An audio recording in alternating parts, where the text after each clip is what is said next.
Good morning everyone. Good to see you guys.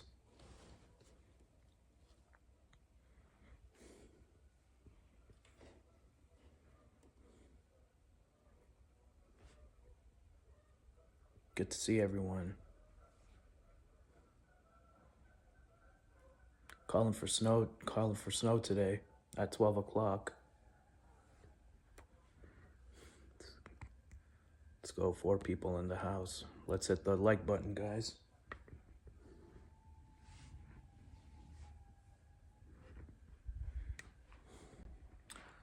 Good to see everyone.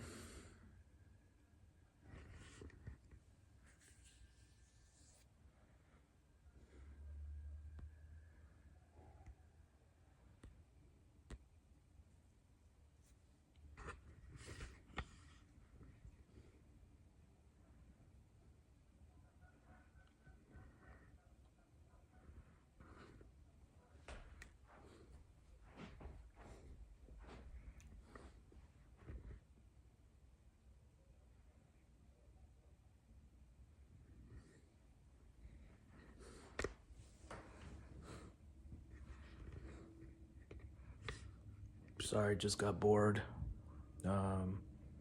Will not be going to the office today, so I'm going live.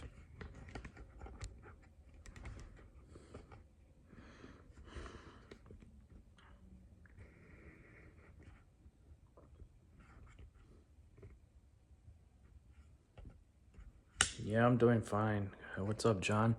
Good to see you.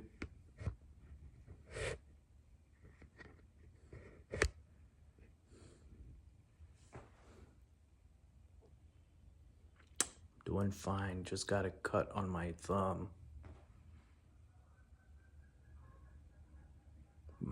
So since I'm not going to the office today, I am going because of the snow. I'll show you guys the snow at 12 o'clock. Just give me a second. All right, there we go. I'm feeling well, just not feeling well today.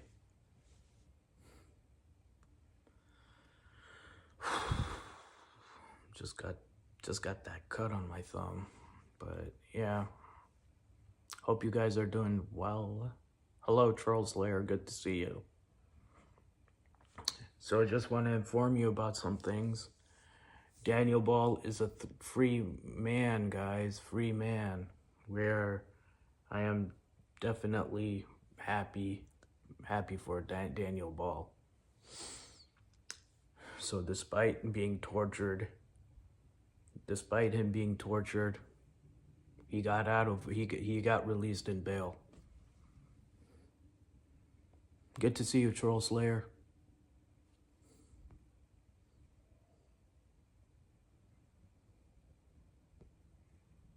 We got some snow today coming. We got some snow today.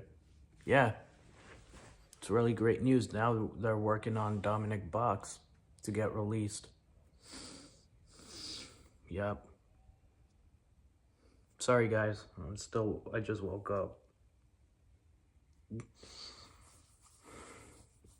Yeah.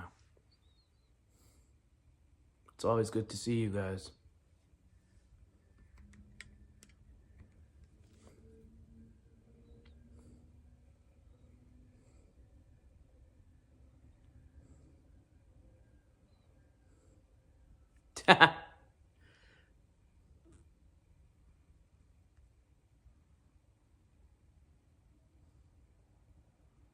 I'm not looking at anything.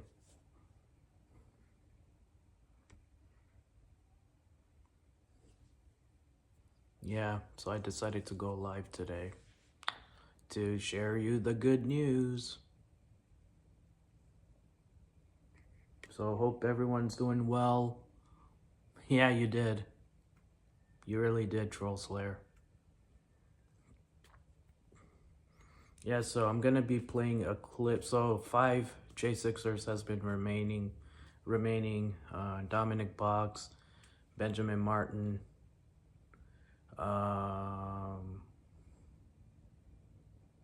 Jeremy Brown, Edward Kelly, and Taylor Toronto. But I don't know why. I don't know why they're still putting him on the list though. But that's 5 remaining, guys. 5 remaining.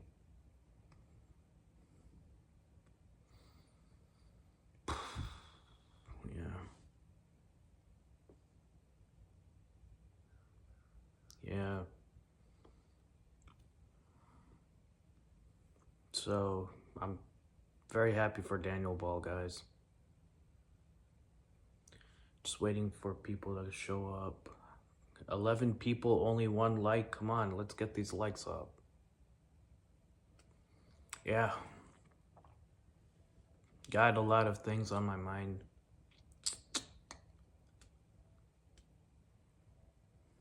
Today. Yeah. So it should be 4, not 5. His J6 charges were dropped already. Not, it should be 4, sorry. Yeah. Now they're working on Dominic Box to get released.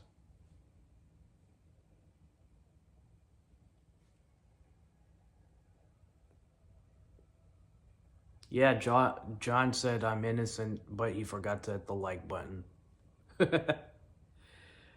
Right? Yeah. I'll get some updates. I'll be going live again around 12 o'clock to show you guys. No,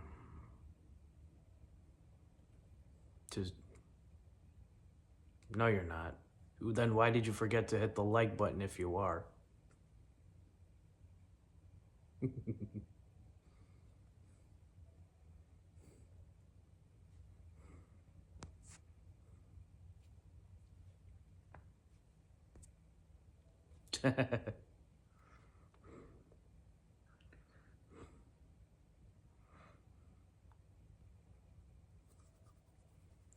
Well, after I said I hit the like button.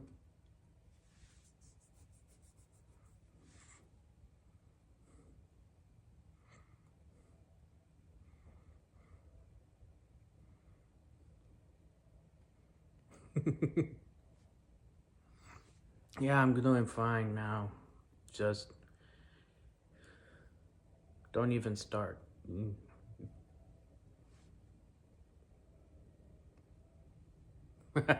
Yeah, you were the first one, Troll Slayer. Or else I would have given anyone a timeout that forgot.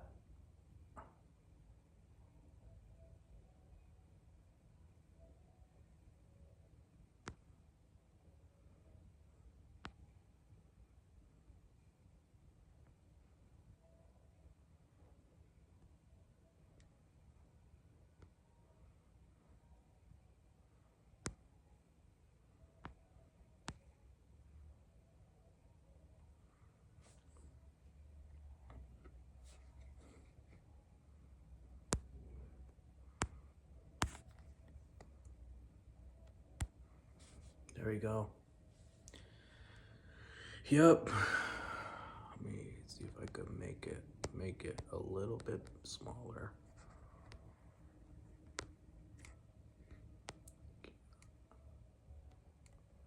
All right.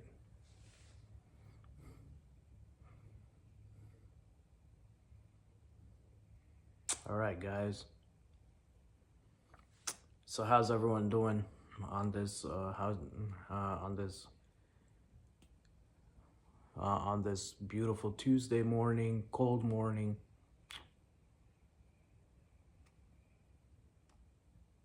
Maybe you want another 10 seconds, John? Yeah. No, I don't. Oh, going back to your, yeah, I'm not that exhausted. Just couldn't sleep.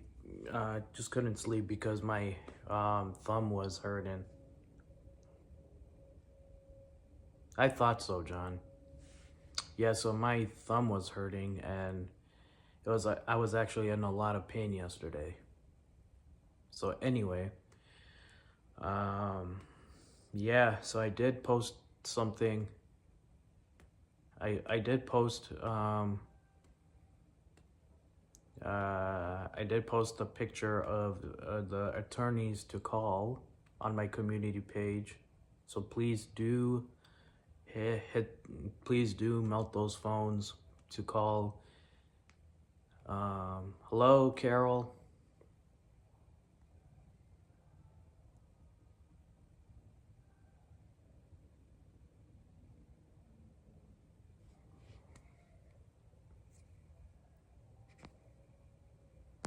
Let me try.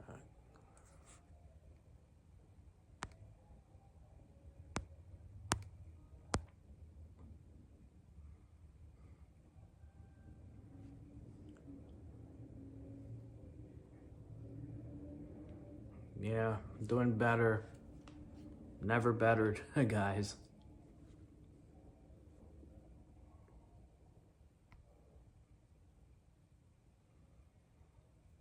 All right.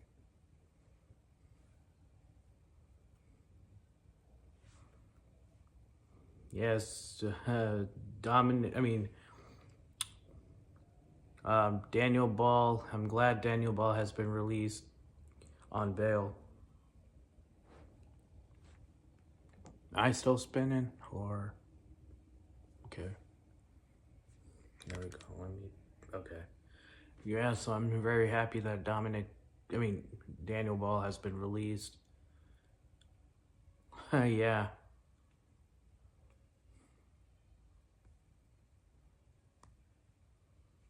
Um,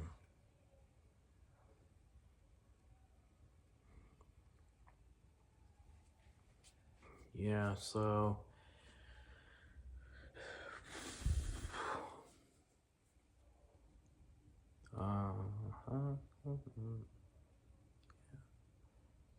there we are.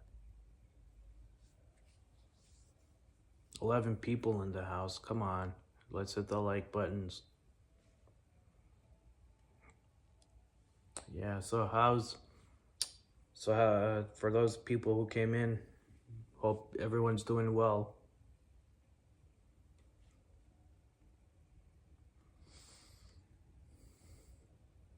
I'm not actually gonna be on live stream for long, but I'm actually going live, but I'm actually going live again at 12 noon because it's going to snow, and I want to show you guys the snow. I'm just popping it. I'm just going live to say hello to everyone.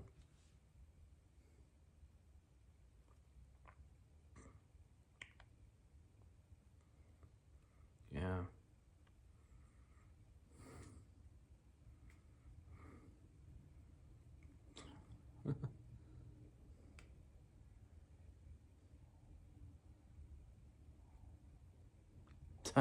I'm always good, John.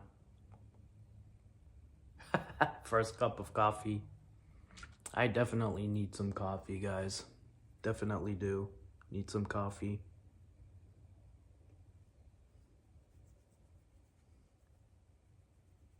John, don't lie. I know you're not on your third cup.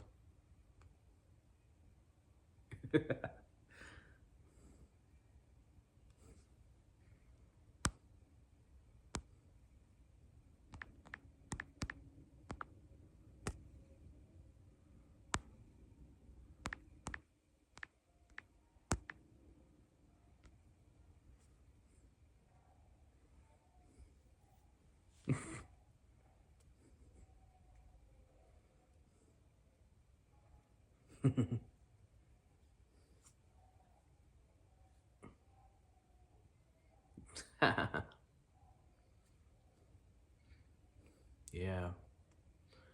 I'll be back, guys. Hold on. I'll be back, guys. Ooh.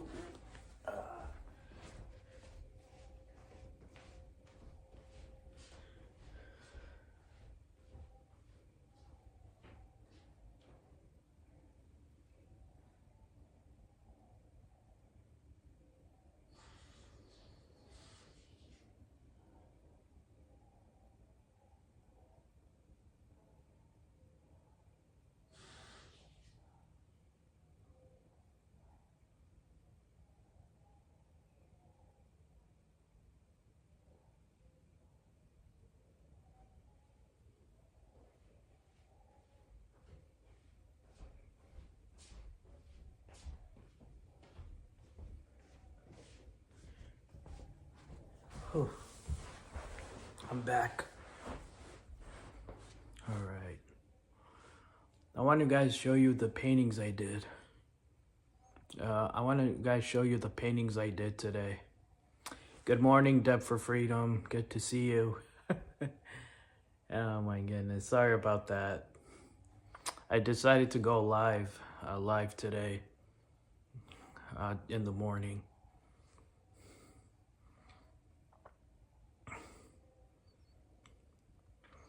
We all are glad that Daniel Ball has been released. All we need to do is get. Then now they're working on Dominic Box to get released. Hello, Darlene. Good to see you. Good. How you guys are? How are you?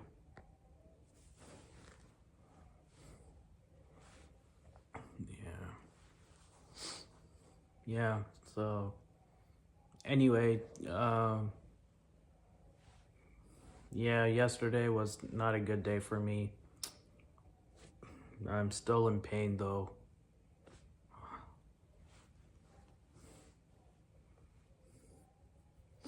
Yeah. I want to guys show you some paintings I did. So let me show you guys.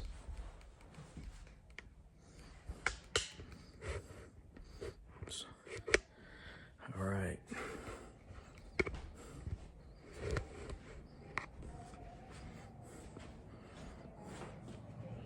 So far, hold on guys. All right. Yeah.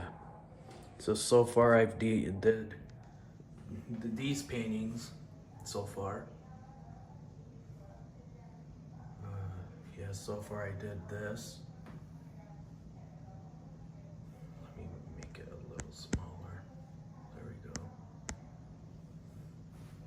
And this is the painting, and this is the painting I did. This is my first painting I did.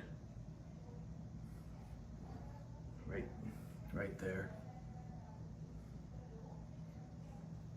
This is actually the this is actually the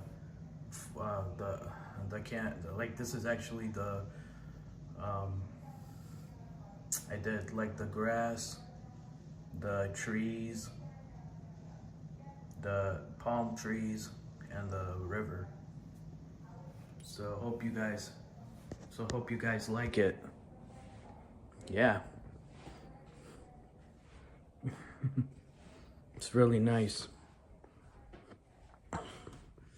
Then I got some other paintings that I did. Hold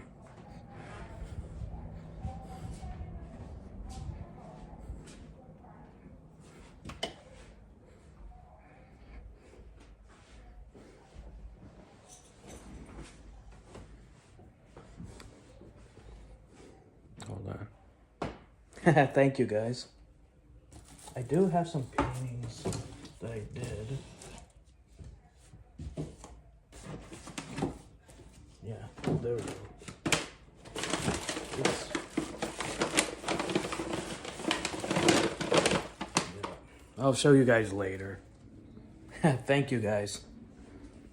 I got some more in my room, so I'll show you guys maybe later. But probably I'll auction those paintings that have not been hanged. If you guys want one.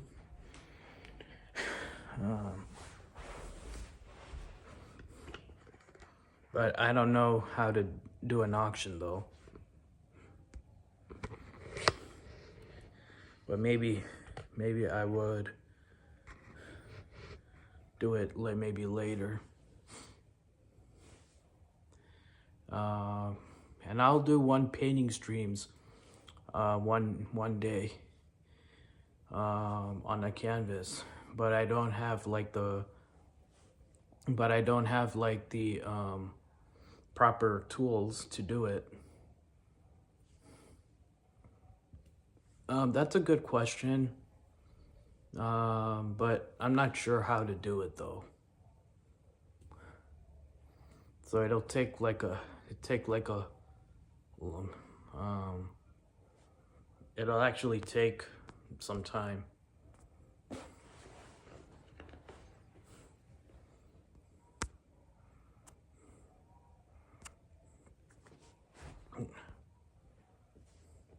Flag, that's a good idea, Carol.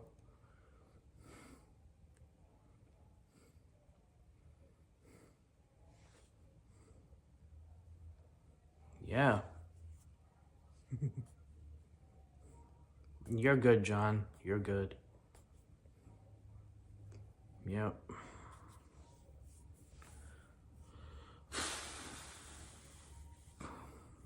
Yeah, I got some paint. I got red, white, and blue. I got.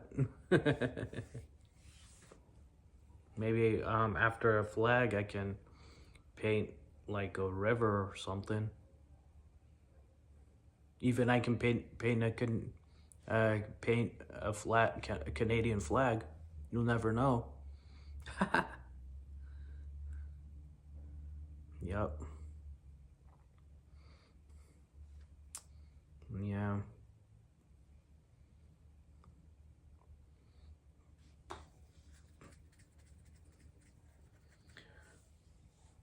Yeah, that's a good idea. Maybe I can stream. Then maybe I can do a painting stream on that.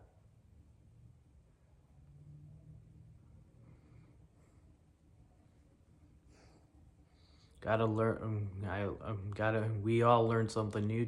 We all learn something new.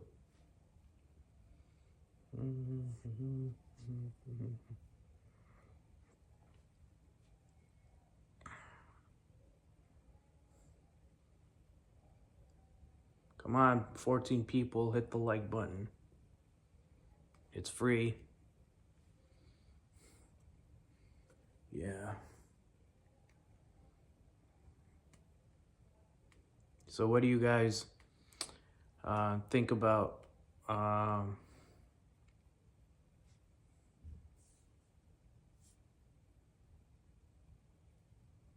yeah. So for Dominic Box, hit those phone lines. Yeah. Yeah, they're calling for snow at noon today. So how's the weather like where you guys with in your state?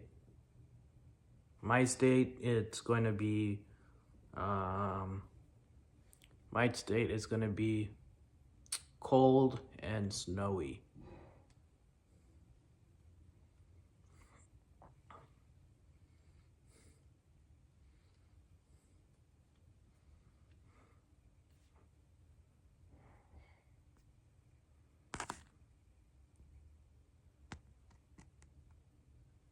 Make this a little smaller so I can put this a little bit bigger.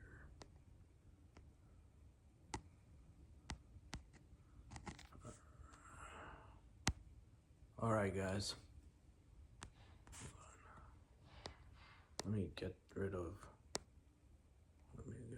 my get rid of this pin comment. All right. There we go. There we go. Call to action.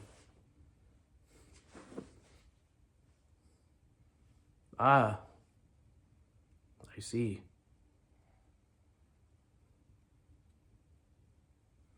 If you guys haven't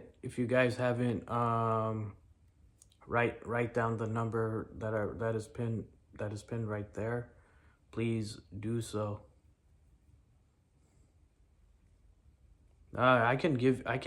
I can give you all the snow, John. I can give you all the snow.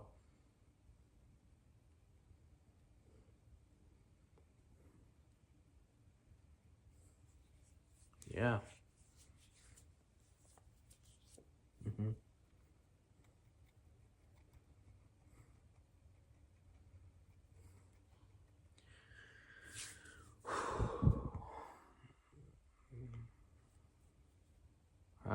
Yeah.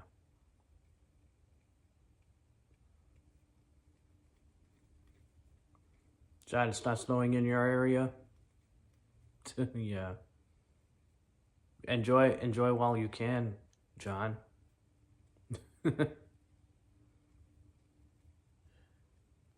It's raining. Gotcha, Darlene.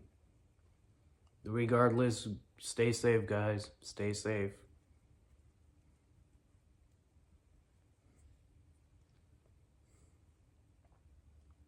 All right, troll.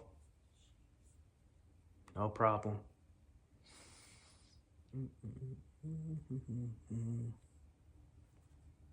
Yeah.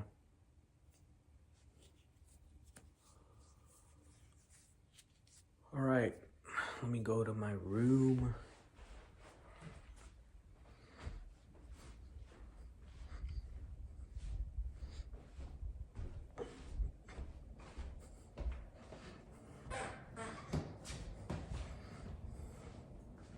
Just called. All right.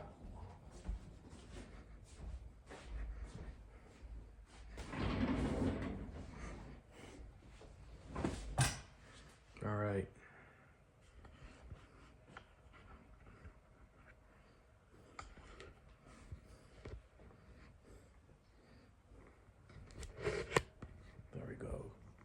Don't think you guys can see me. All right. There we go.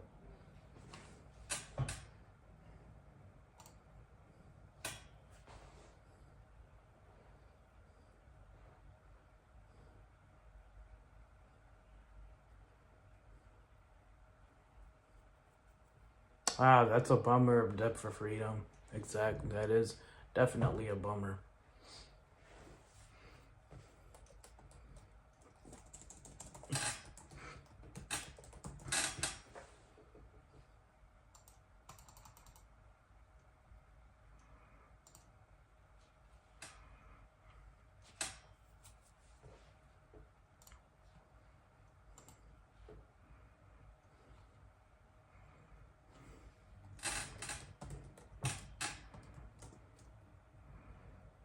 Yeah, it's really a bummer, guys.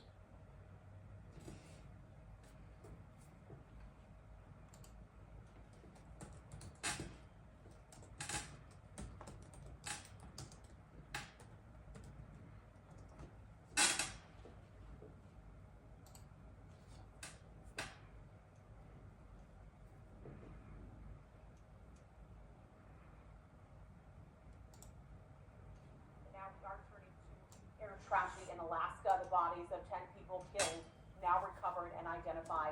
Family and friends speaking out about their loved ones as investigators try to figure out exactly what happened here. Investigators working to determine what brought down that passenger plane in Alaska that left 10 people dead. Tonight we're hearing from friends and family members of some of the victims. 34-year-old Philip Ketchatak, his sister heartbroken. TK loved the country. He loved being on a snow machine. He loved being in a boat. Troopers identifying all 10 victims this weekend. Among them, 52-year-old Leanne Ryan, a retired teacher who worked for the Alaska State Mentor Project. Nome Public Schools honoring her on Facebook, writing she had such a cheerful and bubbly personality and dedicated her post-retirement life to growing new teachers and encouraging them through those first incredibly tough years. She will be sorely missed. The Coast Guard locating the wreckage of that Bering Air single-engine plane on ice in the Bering Sea Friday, 34 miles southeast of its intended destination in Nome. Authorities say it vanished off radar about 40 minutes into the flight in bad weather. The NTSB knows that villages like Nome and Alaska Aviation are tight-knit communities, so this tragedy affects so many. The Alaska plane's crash marks the third major U.S. aviation mishap in 8 days. A commercial jetliner and an Army helicopter collided near the nation's capital on January 29th, killing 67 people. A medical transportation plane crashed in Philadelphia on January 31st, killing the 6 people on board and another person on the ground. That's the news on the plane crash in Alaska. Hello, Blue Blitz. Good to see you.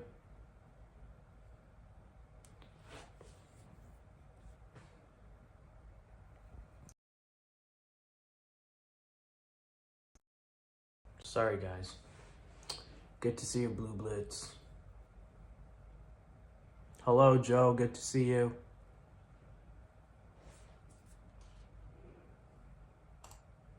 So I just want to give you guys the good news that Daniel Ball has been released and he's home.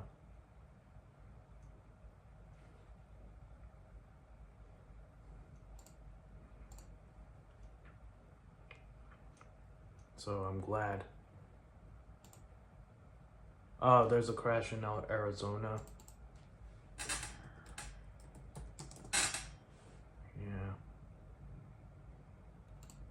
New information as it is a now deadly plane crash and accident in Scottsdale, Arizona. We're learning more information about this. These are some images coming in to our newsroom here on Live Now from Fox as a plane veered off the runway after landing at the Scottsdale airport on Monday afternoon, just about 2:40 in the afternoon. Scottsdale fire officials say 5 people were involved in the crash. 1 identified person was killed. 2 were taken to a trauma center. Another person in stable condition will be transported to a hospital later. And also another person still trapped inside the plane. The runway now closed for the indefinite future. Let's take you out to some of these updates from officials there in Arizona. As we are working this live, very active scene right now, our thoughts and prayers are going out to everybody in the aviation community that this affects. Today, at approximately 14:39, we had a mid-size business jet, upon arrival, collide with another mid-size business jet that was parked on private property. Our runway is currently closed and will remain closed for the foreseeable future. We'll have more information on that as it is available. For right now, I'm going to turn it over to our PIO of the fire department, Dave Folio, so that he can provide additional information about the emergency response. We do have PD, fire, and the FAA all currently on scene assessing the situation. First and foremost, on behalf of the City of Scottsdale and the Scottsdale Fire Department, our thoughts and prayers go out to everybody involved in this incident. My name is Captain Dave Folio. I'm a public information officer with the City of Scottsdale Fire Department. What I can tell you is at we're at 14960 North 78th Way, Scottsdale Airport. At 14:39, we received an alert 3 at our aircraft station that's located here on the airport. At 14:40, foam 609 arrived on scene and basically gave the same report that you just heard. Had the small jet into another jet off the runway. We have we requested additional alarms. When the alert 3 went out, that basically gives us a first alarm assignment to the scene. We requested additional hazmat units just to do metering in the surrounding buildings attached to the area of that location. They went in and got an all clear of the structures and metered the structures with 0 readings. I can tell you that we have 5 souls, 1 DOA, 2 immediates that have been transported to local trauma centers, 1 delayed stable to a local hospital, and this is a still active scene. We're still working on extricating 1 soul out of one of the airplanes.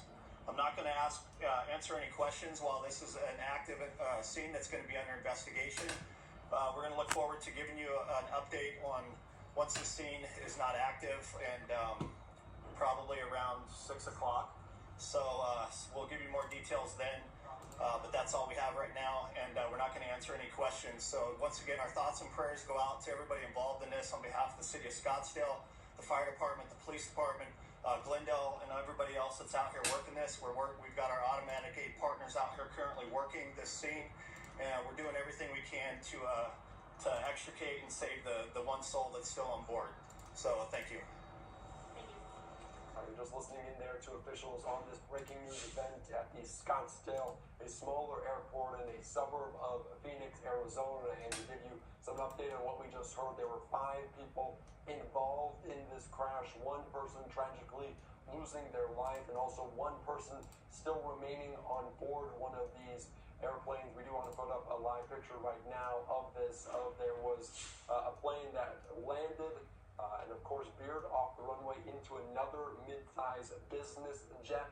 So we'll hopefully hear an update from officials in just about an hour on this. The runway closed at this point, but also some context as yesterday wrapped up the Waste Management Phoenix Open, which is just very adjacent to this small regional airport there in Scottsdale, Arizona. So lots of different people coming and going from this, a very busy part of town this weekend. All right, we're following this here on Live Now from Fox very closely. We'll bring you an update as soon as it happens in the coming hours. We begin with breaking news out of Scottsdale Airport. One person is killed, several others injured after a plane crashes into another plane on the ground. That's right. 12 News journalist Gabriela Becerra is there live at the scene. And Gabby, what have you learned so far? Well, Troy Caribe, this is still a massive police presence here at the Scottsdale Airport. Behind you, you can see just dozens of flashing lights right in front of the Southwest Jet Center.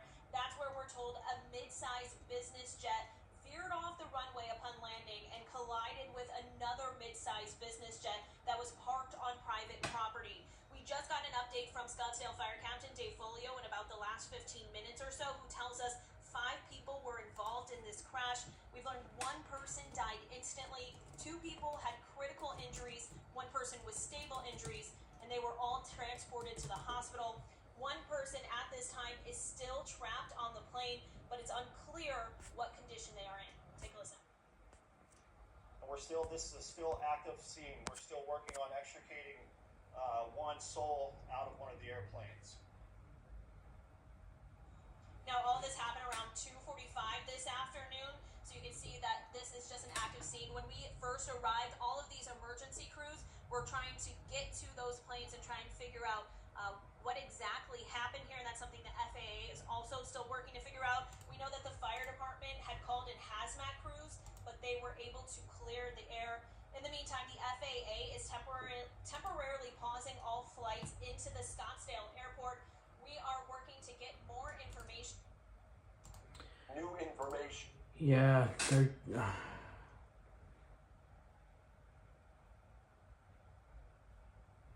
Yeah, I mean, that's the problem. If you don't know how to operate a plane, you shouldn't do that.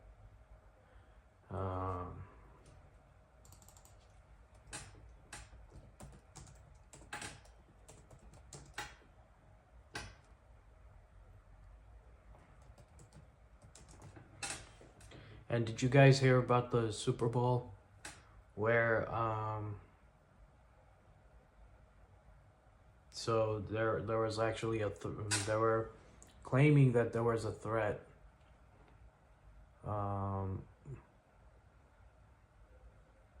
yeah.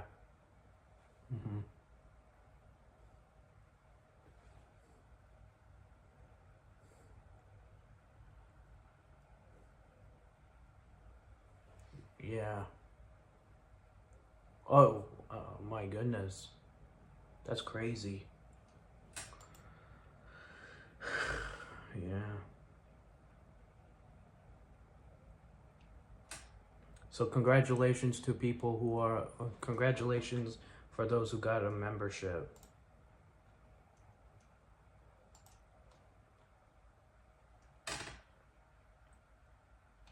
Yeah.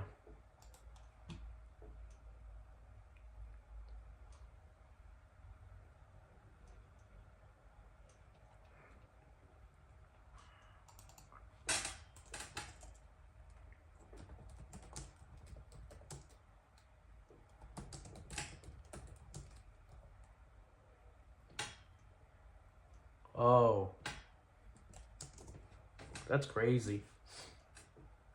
Yeah, exactly, Darlene. There's too many. Yeah, there are too many plane crashes.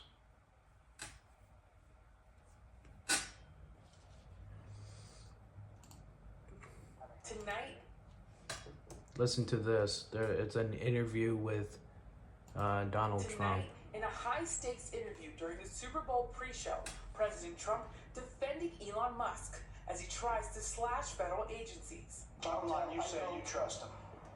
Trust Elon? Oh, he's not gaining anything. In fact, I don't want wonder how he can devote the time to it. He's so into it. But I told him Yeah. do that. Then I'm going to tell him very soon, like maybe in 24 hours, to go check the Department of Education. He's going to find the same thing. The president pushing back on judges who have temporarily blocked efforts by Musk's Department of Government Efficiency, or DOGE. I think it's crazy, and we have to solve the efficiency problem. We have to solve the fraud, waste, abuse, all of the things that have gone into the government. His administration back in court tomorrow, trying to push through their widespread buyouts for federal workers. While on Saturday, a federal judge temporarily blocked Musk and DOGE staffers from accessing sensitive payment systems at the Treasury Department. A new poll by CBS News and YouGov showing Trump with an overall approval rating of 53%. Meanwhile, on his way to the Super Bowl, the president saying on Air Force One that he's serious about his proposal to take over Gaza. Think of it as a big real estate site, and the United States is going to own it, and will slowly, very slowly, we're in a rush, develop it. Trump also saying he will announce a plan for new tariffs tomorrow. What countries will those go on? Everybody, steel. Including Canada, Mexico, Yeah, United States. any steel coming into the United States is going to have a 25% tariff. What about aluminum? Aluminum too. And in the Super Bowl interview, when asked if he is serious when he says he wants Canada to be the 51st state, Is it a real thing? Yeah, it is. Yamish is joining us now from the White House. And Yamish, President Trump also says Right. he's spoken with Russia's President Putin. that's right, though President Trump didn't confirm when that conversation took place. Trump also said he plans to meet with Putin in the future and wants to end the war in Ukraine as soon as possible. Hallie? Thanks for watching. Stay updated about breaking news and top stories on the NBC News app or follow us on social media. Wow. Yeah, so President Donald Trump, yeah, they heard, I heard there was a threat in the stadium. Tonight, in a high-stakes interview during the Super Bowl pre-show. Hold on. So this was the, Joining us now is retired NYPD. yeah, so this was the threat that was going on. Well, I'm glad the Eagles won, though. Yeah, right. Joining us now is retired NYPD Lieutenant Commander Joe Cardinale and former Secret Service agent Michael Matranga. Good to have both of you here. Joe, let's talk about this Level 1 special event rating alert. Can you tell us more about what that is and what that means? Well, this is the highest of the highest, Elizabeth, and rightfully so. You have to remember, it's only weeks after the last incident, and now we have a sitting president going into an area that's a very high security risk. All right, but you know, it's not just the stadium that they have to worry about; it's the surrounding areas as well. Somebody may take the opportunity to go to the surrounding areas, thinking that all eyes are over there. So you know, it's a very tough job, but they have it set up. I'm not going to go into too much of the particulars of how they did it, but rest assured, there's that inner perimeter, the inside has been secured for quite some time. They've been watching everything coming in and going out. People are going to have to go through more security checks than they normally would, but it's just controlling the crowd and knowing the crowd and controlling that airspace. Michael, President Trump has had heightened Secret Service protection since the 2 assassination attempts. This sounds, though, like a completely, I mean, I get that they're going to try and control everything they can, but this is a stadium packed full of people. Yeah, you know, here's the deal. It doesn't matter if it's the Superdome or if it's, you know, any place on all 7 continents. The United States Secret Service, in conjunction with its counterparts, are going to do their job. Like our other guest said, I am confident that within the 3 layers of protection, the outer, the middle, and the inner perimeter of protection, that there is going to be ample resources there. You know, I would say that the heightened risk really is at the outer perimeter, where there's going to be an excess of a number of people, where you know, individuals that want to do harm are going to be looking for targets of opportunity. I would tell those that are attending That's right. The actual game that you're probably in one of the safest places on Earth, on all 7 continents. So I'm confident the men and women of the Secret Service and the men and women that are going to be supporting this from a law enforcement perspective It's not something that we haven't done before. Not necessarily at a Super Bowl, but at a heightened scale like this, we've done it before. Yeah, Joe, you said they've got lots of tools at their disposal. We've got face recognition technology, anti-drone capabilities, and then lots and lots of undercover officers, both on the street and in the stadium. That's true. They have, they'll have their offices placed, throughout the stadium, and not only inside the stadium, but in the crowds outside as well. And as Mike said, this is going to be done, and it's going to be done in a fashion that's normal to the Secret Service. What the governor did was step up the game of the National Guard and bringing in more state troopers across that area.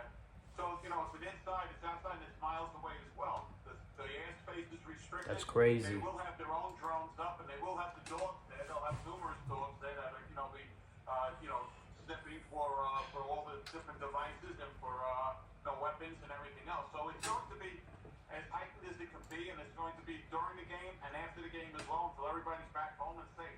Yeah, Michael, how much of an issue in today's day and age is this drone technology? I mean, it's become a routine weapon of war. We're seeing it used all the time in the war in Ukraine. When Iran uses these drones, sells them to Russia. I mean, this is really becoming something, a real common thing that the agents are looking for and on the alert for. I think it's a growing concern. However, I am confident in the countermeasures that the United States Secret Service, the state of Louisiana, and the National Guard have to be able to detect and deter and to defeat any type of or drones that may be in airspace. It is a growing concern. These things can carry payloads that require a small amount of explosives that can cause some major problems. But I know the countermeasures that are in place. I believe that they have sufficient countermeasures in place. Yes, I think that the greater threat is to the masses of people on the outer perimeter, for those that are seeking or to cause the greatest amount of damage in a short period of time with the least amount of security. Well, I mean, we saw just a couple of weeks ago, individuals used a truck. Right. Those are things that we can put countermeasures in place, but one of the things that I think is important is that everyone needs to have a situational awareness, a heightened sense of situational awareness of your surroundings. Be on the lookout for things that look suspicious. Report them when you see them. Thanks so much for watching. Go to joinnn.com to Hello, find Freaky. News Nation Good to on see your you. television provider. And don't forget to click the red subscribe button below to get more of News Nation's fact-driven, unbiased coverage. Yeah, that's crazy, guys. Now they're talking about now they're actually talking about the highest threat ratings, but didn't stop the Eagles from winning the Super Bowl though. So yeah, that's great. Just want to pop in to say hi. So hopefully, I'm doing okay. I'm actually glad that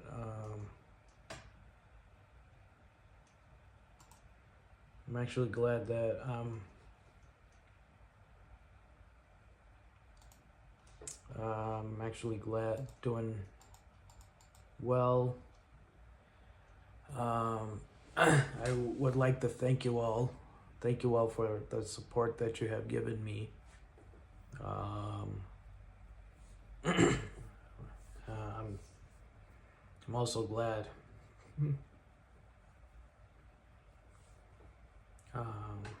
I'm also glad that I got viewers who care. With that being said, yeah, so it's crazy. It's real crazy how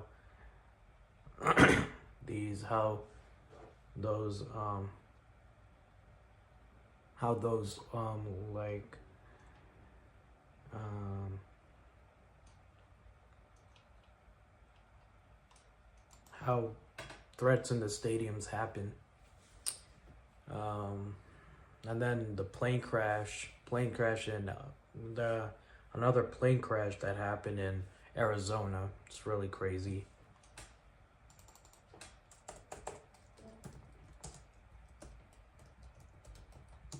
Hello, welcome back.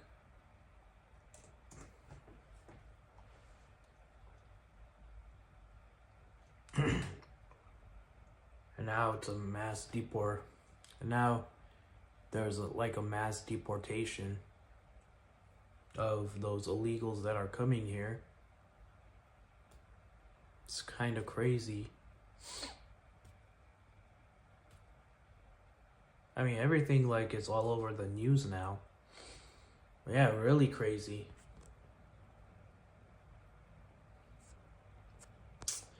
Hopefully Trump brings it down. Hopefully Trump brings it down.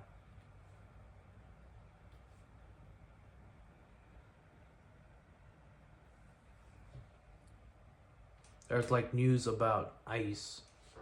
Immigration and Customs Enforcement is releasing. Good morning, Party Bonzo. Good to see you. With us on Wednesday. I'm Eric Connors. And I'm Neda Iranpour. This all comes as the Trump administration says they're carrying out mass deportations. CBS News reports detention centers are now over capacity. CBS 8's Regina Yorita near one detention center in Otay Mesa to explain what's been going on there. Regina. Well, we've been outside of the Otay Mesa Detention Center all morning. We haven't seen much movement in the past couple of hours, but we Good did to see you, reach out Party to a Bonzo. spokesperson from this facility to get confirmation about whether any detainees have been released from this facility specifically. But as we wait for a response, CBS News is reporting that ICE has in fact released migrants from detention facilities because they have reached maximum capacity at certain detention centers. Now, in some cases, releasing dozens of migrants per day. I heard that too, Deb for Freedom. We've seen a spike in at least arrest under the Trump administration's new policies and executive orders, and now it seems the agency is once again facing the same challenges as past administrations, which is the limited space for holding facilities. So here's what we've learned. On Tuesday morning, space inside ICE detention facilities was at 109% capacity, with the agency holding close to 42,000 migrants. According to the internal Department of Homeland Security data, the number of beds available is less than 39,000 in its prisons and county jails. On Monday, ICE released roughly 160 migrants. We're told that more than half of the people in ICE custody were initially arrested along the southern border, but those arrested by ICE often have to be detained for days and weeks, and in some cases months, before the agency completes all the paperwork and legal process necessary to deport them. So these detention facilities serve as a holding cell for migrant detainees. There we go. ICE says those being released are being tracked with ankle monitors. Their policy does prioritize immigrants who are a public threat. And in a statement to CBS News, the agency shared that they were exploring every solution, including working with U.S. Customs and Border Protection, state and local law enforcement partners, and they're asking Congress to increase funding. So back out here, we do know that ICE is planning to dramatically expand its detention capacity, even eyeing about 14 new detention facilities that could hold at least 1,000 people in each one. But that's latest coming from Otay Mesa. I'll send it back to you. U.S. Immigration and Customs Enforcement's detention systems are full. So much so that the agency is releasing some migrant detainees. Internal government statistics obtained by CBS show ICE facilities were at 109% capacity this week. The agency is housing nearly 42,000 undocumented migrants despite only having about 38,000 beds. CBS News has learned roughly 160 migrant detainees were released from ICE custody Monday. This comes as the White House confirmed the arrival of the first migrant detainee flight at the Guantanamo Bay Naval Base in Cuba. President Trump has proposed holding as many as 30,000 people there. CBS News immigration and politics reporter Camilo Montoya Galvez joins us now from our Washington, D.C. bureau. So, Camilo, good to see you. Let's start with the ICE releases in the U.S. Are they still, the migrant detainees still being monitored, and are there any proposed solutions? Some of them are still being tracked by the agency fitting them with ankle monitors to track their movements, and they are still facing deportation proceedings, which is really important to underscore, Lindsay, because these are folks who are in the country illegally, but ICE is deciding to, on a case-by-case basis, release them while those proceedings are adjudicated. And this is happening mainly for low-level offenders or people who lack criminal records, people who are determined, Lindsay, to pose a threat to public safety, such as serious criminals, or national security, such as suspected terrorists, are still being held in ICE custody. That is really important to underscore. Camilo, this wasn't exactly unforeseeable. Journalists had been pressing then Trump campaign officials, before he was elected about the logistics of this mass deportation plan, including where they would be housed, right? That is true, and the Trump administration is facing the same operational and legal challenges that have really bedeviled Republican and Democratic administrations on this vexing issue of immigration enforcement and border enforcement. We know that, of course, the Biden administration struggled with an unprecedented influx of migrants along the U.S.-Mexico border, and to find space to detain and house them, and also the resources to deport them to their home countries, including nations like Venezuela that to this day are still not allowing deportation from the U.S., though President Trump has announced that the Venezuelan government, Lindsay, is now going to be taking deportation flights from the U.S. And because of the limited bed capacity now that ICE is facing, the agency is trying to enlist the help of other agencies to be able to dramatically expand detention capacity. We are told by U.S. officials that Customs and Border Protection facilities along the U.S.-Mexico border that were designed to detain unaccompanied children and migrant families with minors crossing the U.S.-Mexico border are now being considered to be used to house ICE detainees arrested in the interior of the country. And of course, ICE is also turning to now the Department of Defense, which has granted the agency access to Guantanamo Bay, of course, but also a military installation in the Denver area. And we are told that more military installations, Lindsay, could be used to house immigrant detainees to, again, try to fulfill what the president has promised will be the largest deportation operation in American history. The Trump administration has reached a deal with El Salvador. Hello, Tamara. Good to see you. And imprisoned citizens to a mega prison there. So first of all, what is the idea of sending imprisoned American citizens there? What are the conditions like in that facility? Well, I think it's important for us, Lindsay, to try to distinguish between the different arrangements that are being outlined here by the government in El Salvador and the Trump administration. One of them is a so-called Safe Third Country Agreement that will allow the U.S. to deport non-Salvadorian migrants who cross into the U.S. illegally to El Salvador with instructions to request asylum there instead of in the U.S. So this could be migrants from other Central American countries, but also migrants from Venezuela and other nations that limit or outright reject U.S. deportees. One plan involves the U.S. being able to send Venezuelan gang members, or at least suspected Venezuelan gang members, who are believed to be members of the Tren de Aragua prison gang to El Salvador, so that country can detain them in their own prisons. The other plan looks to be a law enforcement arrangement, not related to immigration necessarily, Lindsay, that would allow El Salvador to house American convicts, such as citizens and legal permanent residents who are undergoing their criminal proceedings in the U.S. and to detain them in El Salvador in their maximum security prisons. And El Salvador apparently would get a monetary fee for housing those American criminal detainees. But again, that would not be necessarily an immigration arrangement. It would be sort of like a extradition treaty and a law enforcement criminal focus arrangement. Camilo Montoya Galvez, thank you. Welcome back to America Decides. Immigration and Customs Enforcement releasing some migrant detainees now due to a lack of space. CBS News immigration and politics reporter Camilo Montoya Galvez joins us now. Camilo, hello, third of its kind. Good to see you. For so long. And no problem. A pivot, a crossroads of sorts? Well, just to level set, Bob, ICE right now is at 109% detention capacity, meaning that it is holding more people than on paper it can actually detain. Why is that? Well, as you know, under the Trump administration, officials have been given a broad mandate to go after most people who are in the country illegally, including non-criminals, which is a dramatic departure from Biden administration policy, which mainly instructed ICE agents, Bob, to go after serious offenders and national security threats. Now, anyone is fair game for enforcement and to be detained and deported from the U.S. if they are here in an undocumented fashion. Let's listen to what some sheriffs have to say. I feel like I'm on a frozen lake and it's all breaking up around me. I've been overcrowded. I need a new jail. So you hear the White House border czar say, we need your detention beds. What goes through your mind? I don't have any.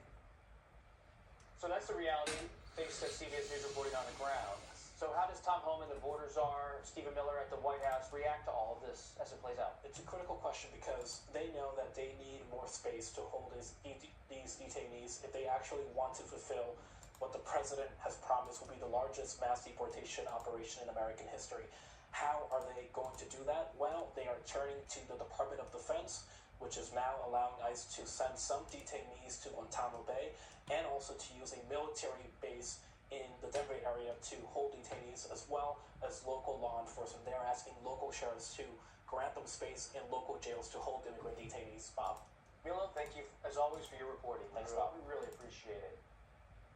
U.S. Immigration and Customs Enforcement's detention systems are full. So much so that the agency is releasing some migrant detainees. Internal government statistics obtained by CBS show ICE facilities were at 109% capacity this week. The agency is housing nearly 42,000 undocumented migrants despite only having about 38,000 beds. CBS News has learned roughly 160 migrant detainees were released from ICE custody Monday. This comes as the White House confirmed the arrival of the first migrant detainee flight at the Guantanamo Bay Naval Base in Cuba. President Trump has proposed holding as many as 30,000 people there. CBS News immigration and politics reporter Camilo Montoya Galvez joins us now from our Washington, D.C. bureau. So, Camilo, good to see you. Let's start with the ICE releases in the U.S. Are they still, the migrant detainees still being monitored, or are there any proposed solutions? Some of them are still being tracked by the agency, fitting them with ankle monitors to track their movements, and they are still facing deportation proceedings, which is really important to underscore, Lindsay, because these are folks who are in the country illegally, but ICE is deciding to, on a case-by-case basis, release them while those proceedings are adjudicated, and this is happening mainly for low-level offenders or people who lack criminal records, people who are determined, Lindsay, to pose a threat to public safety, such as serious criminals, or national security, such as suspected terrorists, are still being held in ICE custody. That is really important to underscore.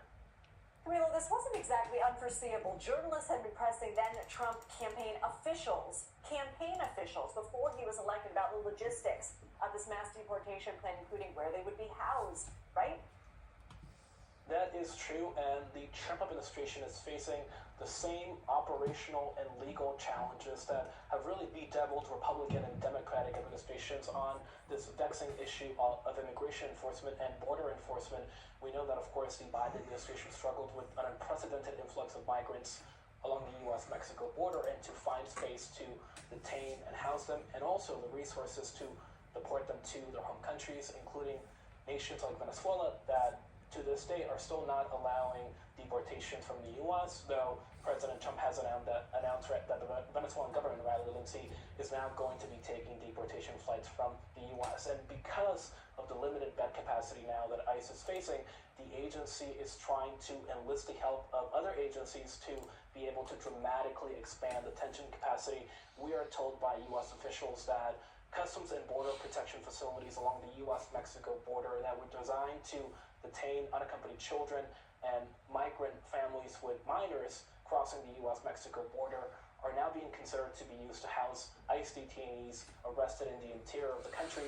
And of course, ICE is also turning to now the Department of Defense, which has granted the agency access to Guantanamo Bay, of course, but also a military installation in the Denver area. And we are told that more military installations, Lindsay, could be used to house immigrant detainees to, again, try to fulfill what the president has promised will be the largest deportation operation in American history.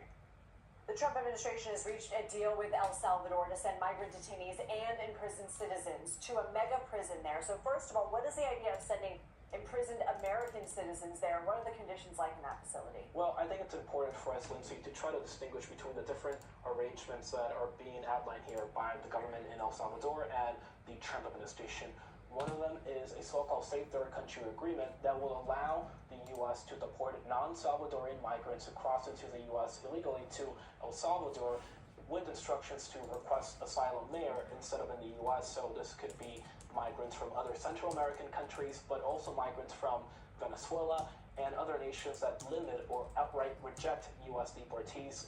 One plan involves the U.S. being able to send Venezuelan gang members, or at least suspected Venezuelan gang members, who are believed to be members of the Tren de Aragua prison gang to El Salvador, so that country can detain them in their own prisons. The other plan looks to be a law enforcement arrangement, not related to immigration necessarily, Lindsay, that would allow El Salvador to house American convicts, such as citizens and legal permanent residents who are undergoing their criminal proceedings in the U.S. and to detain them in El Salvador in their maximum security prisons. And El Salvador apparently would get a monetary fee for housing those American criminal detainees. But again, that would not be necessarily an immigration arrangement. It would be sort of like a extradition treaty and a law enforcement criminal focus arrangement.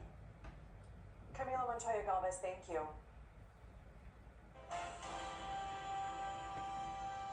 Good evening. I'm Jeff Bennett. And I'm Amna Navaz. On the NewsHour tonight, President Trump charges ahead with his agenda, reshaping U.S. foreign policy, sending more migrants to Guantanamo, and pushing out more government workers.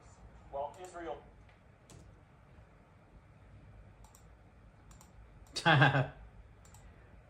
So funny.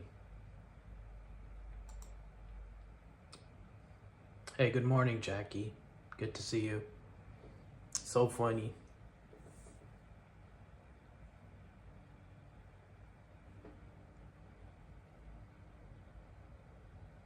Yeah.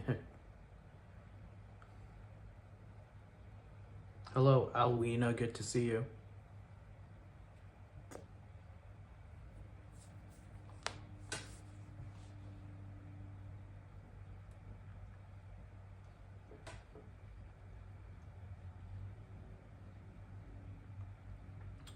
Yeah, anyway, that's really funny.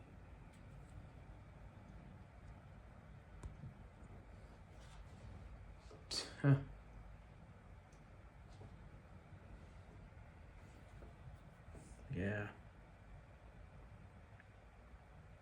Well, it's not even your country, Empire Down. So thank you for helping me. Thank you for coming in. It helped me boost my algorithm. Here, let's get some hot pockets for these trolls. And some Troll House cookies.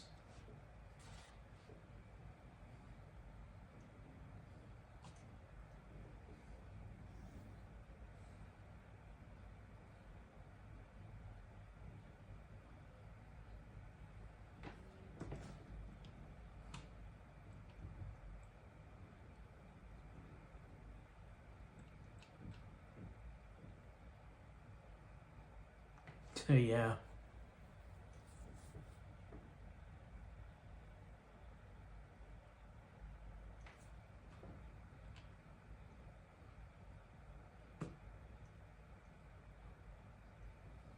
Anyway, yeah.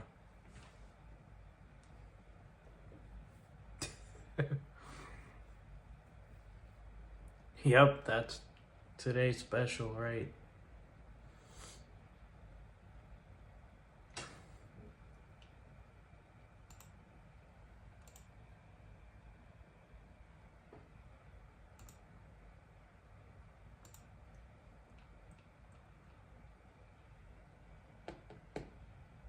Good to see you guys.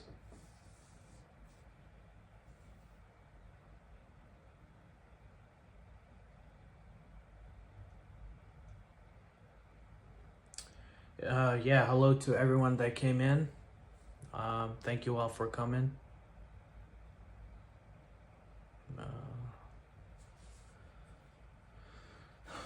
Yeah, how crazy that is. Mass deportation. They did a mass deportation of it.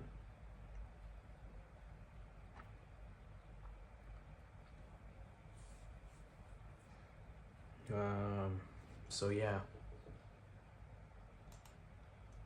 Here's another clip. Let me see. U.S. Immigration and Customs Enforcement's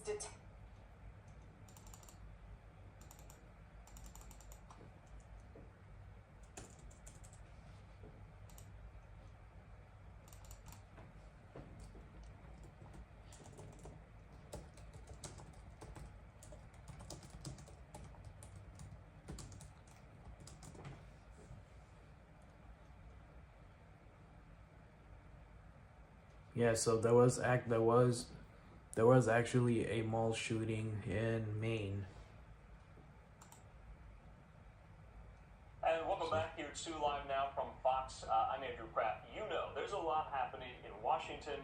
We're going to get to that in just a moment. What we want to do right now, we want to focus our efforts on this shooting investigation at a mall in Portland, Maine. Take a look at this. We brought you this already. Just want to give you some updates here as we're learning more. So, according to our sources on the ground, partners there, the South Portland Police Department is investigating this active situation at the main mall. You see there the sign says the main mall, that's the food court. The mall's currently closed. Police are telling people to avoid the area. They're currently searching the mall for an individual suspected of shooting another individual this afternoon. They're inside of the mall. Yeah. Now, the preliminary investigation suggests that this is an isolated incident. And so that's what, according to police, that's what they're saying. They do not believe the public is at risk, but as in many cases like this, they're asking the members of the public to avoid the area while they conduct this search. So we're also learning South Portland Fire and Rescue transported one individual to the Maine Medical Center. That individual's condition still unknown at this time. So once we see the South Portland Police Department or any officials with the force step in front of the camera, we'll take that update for you live. You do see police kind of shepherding people out of the mall. The mall does remain closed, but you just saw those individuals there seemingly leave the food court. We are hearing from the governor of Maine, Janet Mills. Let's put up this. She posted this on social media saying, "I've been briefed on the situation at the main mall in South Portland. I thank state and local law enforcement for their swift response." She says, "I advise Maine people to follow the instructions of law enforcement and to avoid the area until otherwise instructed." Yeah.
Yeah, Carol, I heard about that. The FEMA workers are getting fired.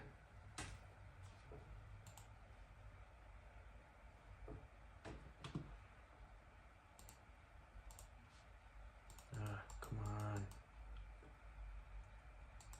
Yeah, so no one actually can figure out who that person is who did the mall shooting in Maine.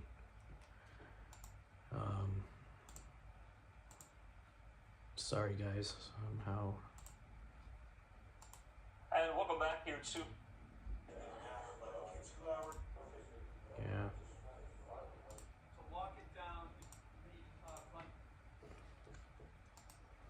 And welcome. Oops. Yeah, so nobody knows his name.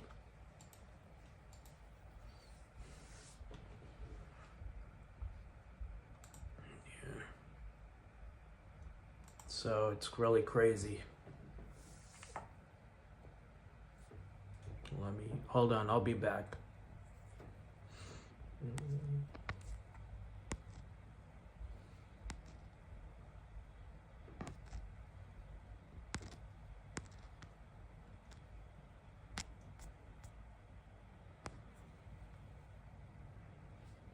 All right, guys, we got another call to action.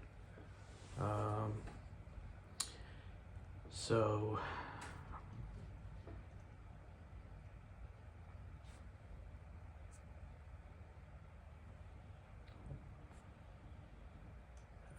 yeah. All right, so yeah, let me take this down.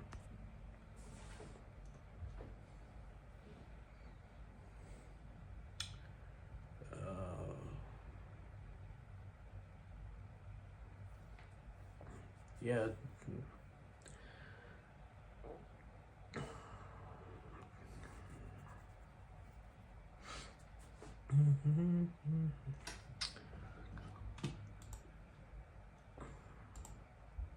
And welcome back here to.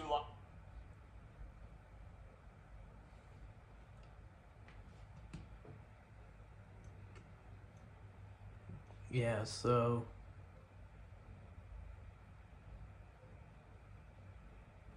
he actually got arrested. So he technically got arrested. For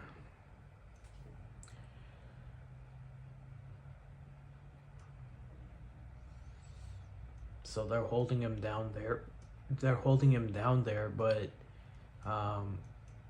there was a short that's saying that he's being held on $250,000 cash bail. Can you believe that? That's crazy. It's actually crazy how these people are doing.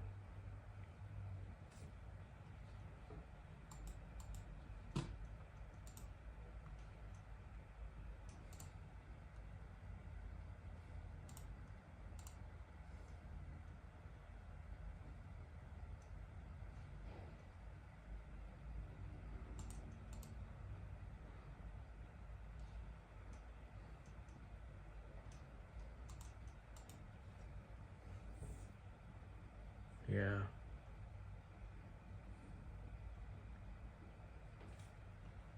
It's crazy.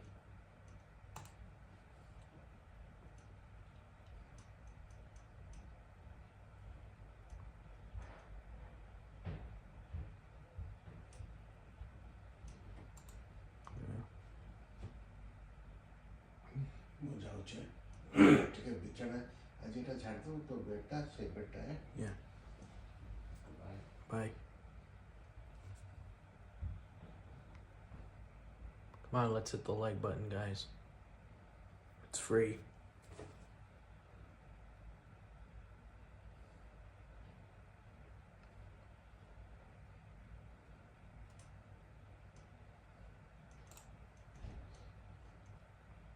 I'll be back, guys. Hold on.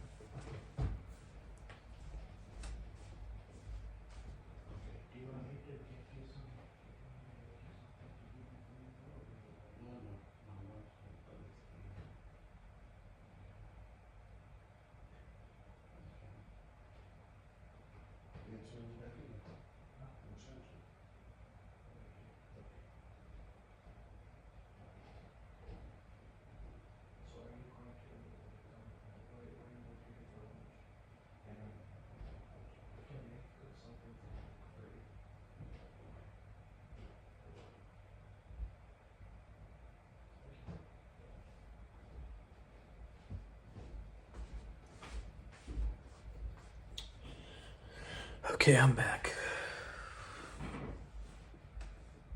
Yeah.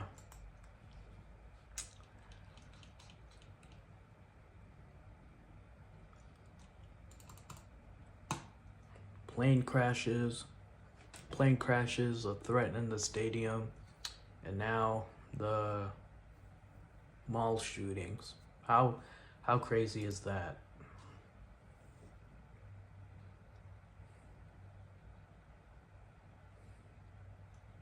That's crazy.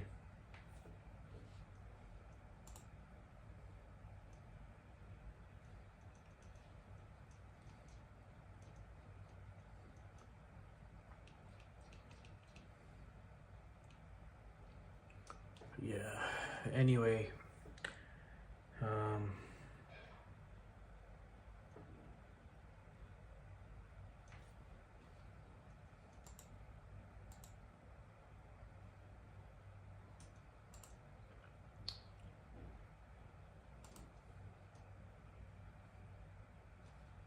yeah. I'm actually going to do some more of these emojis, membership emojis. If you can give me some ideas, I would definitely add some pictures here. I'll be back, guys. Hold on.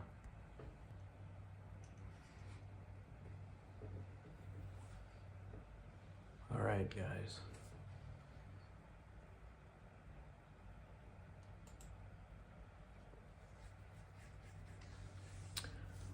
All right.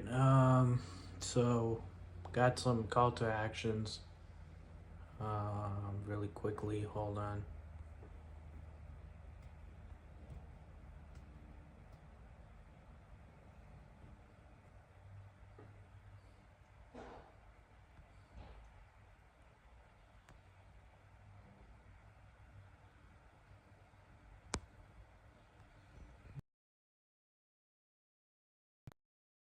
Hold on, guys. I think I can. Yeah. Yeah, Dum Dum Lollipop. That's a good idea, third of its kind.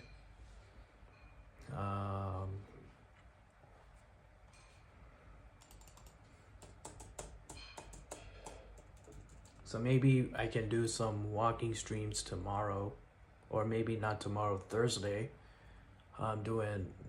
Do like an IRL walking stream, I guess.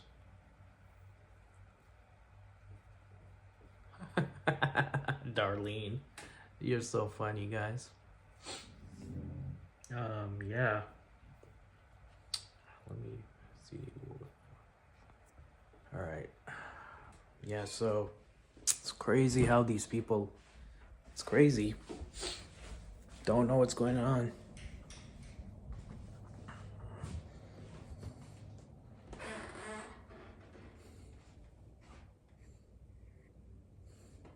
Yeah.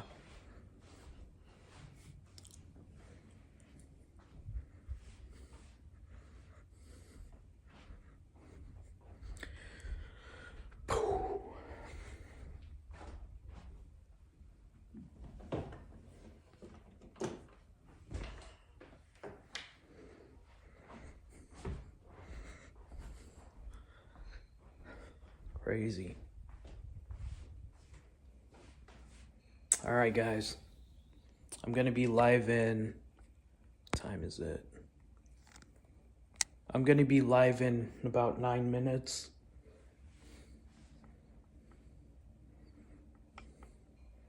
Yeah, sorry, 8 minutes. Gotta get some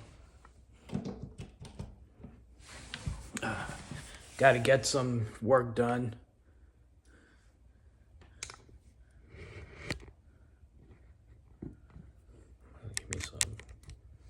Give me a second, guys. All right. There we go. Deb for Freedom. Just send something.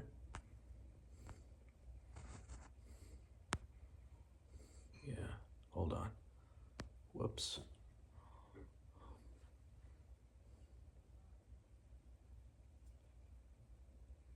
Oh, I mean, yeah, I'm gonna be...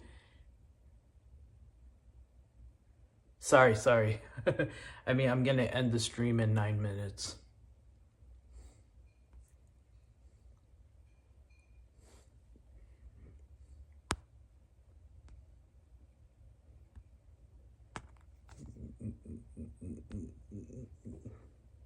There we go. Sorry about that. Sorry for the confusion, Deb for freedom. No, I'm actually half asleep. Hello, Deb. Hello, Deb. V, good to see you. Hello, Oki, good to see you. Good morning, Betsy, good to see you.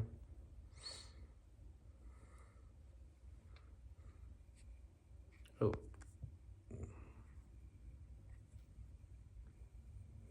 Okay.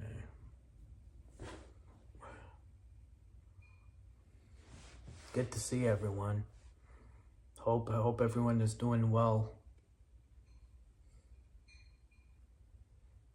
I actually built up a Burger King in the Lurkers Lounge, Deb V.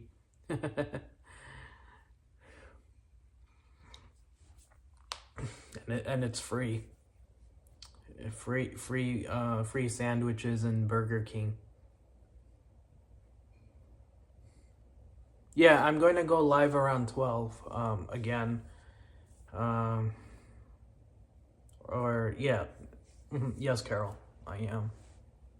I'm going to go live at 12. No problem. Free sandwiches, free French fries.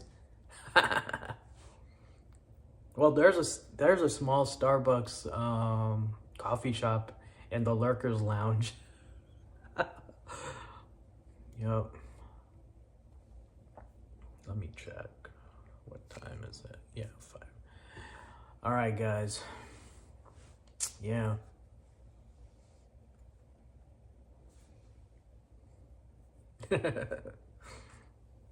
Yeah, I could use one too.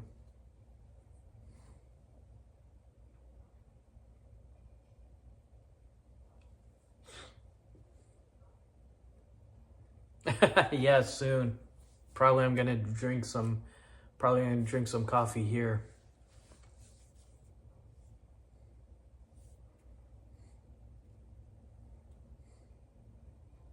Ah, nice, Jackie. Maybe I should try it.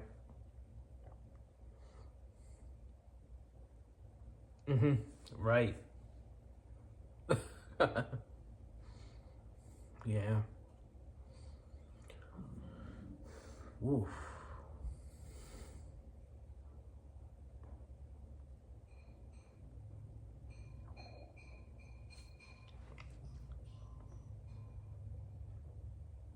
Yeah.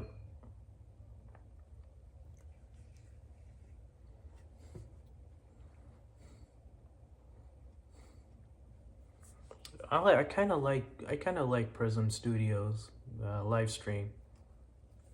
It's kind of neat.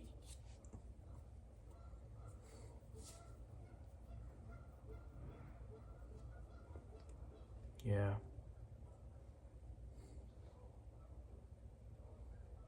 Yup.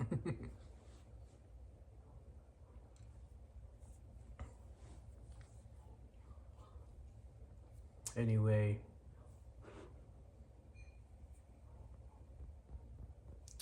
All right, guys. Yeah. So, Daniel Ball is a free man now. Oh yeah. Of course.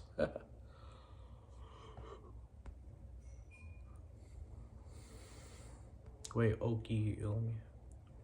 Yeah, yes, Oki. He has been released. Oh yeah. Oh yeah, I remember. Yeah, I remember Mama Mickey, yeah.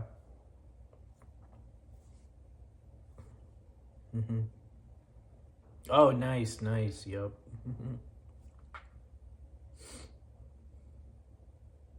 Yes, Oki, it is wonderful news. Definitely is.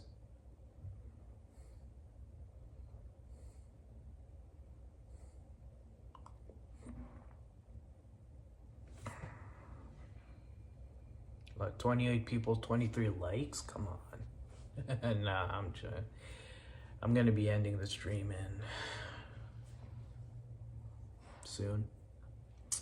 Yeah, it is wonderful news. I'm really glad that Daniel Ball has been released. All right, guys, I'm gonna have to. Yeah. Yeah. Oh, yeah.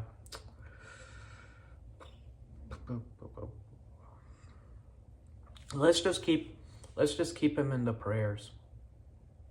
All right, guys, I'm gonna have to let you all go. I'm signing off. Thank you all for the support that you've given me. And thank you all for having my back as always during this tough times. So I'll be back live at noon. Yes, we'll still pray for him. Yes. Yes. Be sure to like, share, and subscribe, and make sure you share out the stream whenever I go live. No problem, Tamara. Peace out. Later. I'll let you guys say your goodbyes. Thank you, Darlene. Virginia. I was about to end the stream. Later.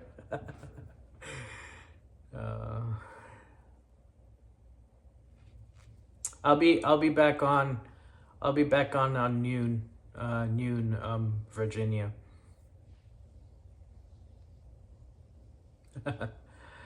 All right, guys. Later. Peace out. Oh, peace sign. That's right. But I'll be back. Guys. Later. All right.